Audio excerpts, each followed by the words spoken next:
going on, dudes and dudettes? So yeah, the Chargers game against Houston, apparently they lost 26 to 6. No, it's 20 to 16, excuse me. But yeah, I didn't watch pretty much after the first quarter just because they're already down 14-0, and I felt like they weren't going to be able to come back after that type of deficit already. They only gave up 6 points after that, but still, the offense couldn't do anything. Apparently there was a pretty bad call, especially on the defense for the Chargers late in that game, and a lot of people are asking if it's the worst officiated game of the season. They're congratulating the refs who are wearing like Texans hats and stuff. It's pretty funny, but yeah, I guess there was like a bad roughing the passer call and then a bad like, oh yeah, there's pass interference on the Chargers on defense, but then behind that play, there's the offensive player of the Texans like pushing down a player on the defense of the Chargers. So it's like, why don't you call both? But yet, of course, they called the one against the Chargers. But either way, I don't know. We'll see how they do. When it comes to like an updated playoff bracket, I think, yeah, right now they're slated in the 6th spot to play Jacksonville, which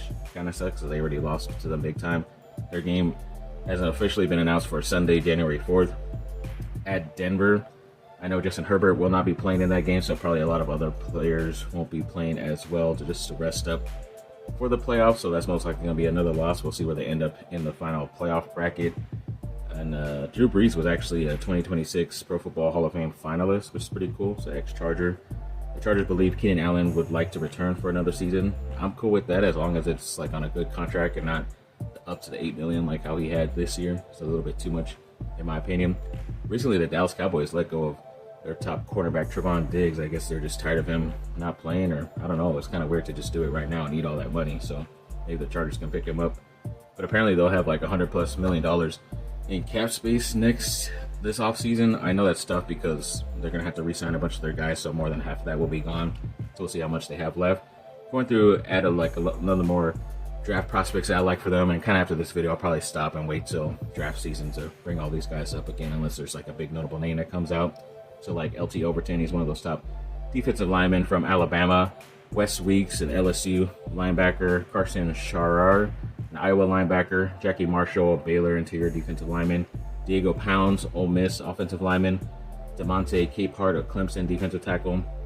Bryce Boucher, he's a linebacker from Oregon. Defensive lineman Max Llewellyn from Iowa. Bayer Sharp, LSU tight end. Defensive end Nadame Tucker from Western Michigan. And Gary Smith III, an interior defensive lineman from UCLA. Just feels like they're going to add him because he's a local guy, and if he doesn't get drafted, he'll most likely be on their UDFA because he's a big interior defensive lineman. I don't like it, but it just feels like that's going to happen. So we'll see.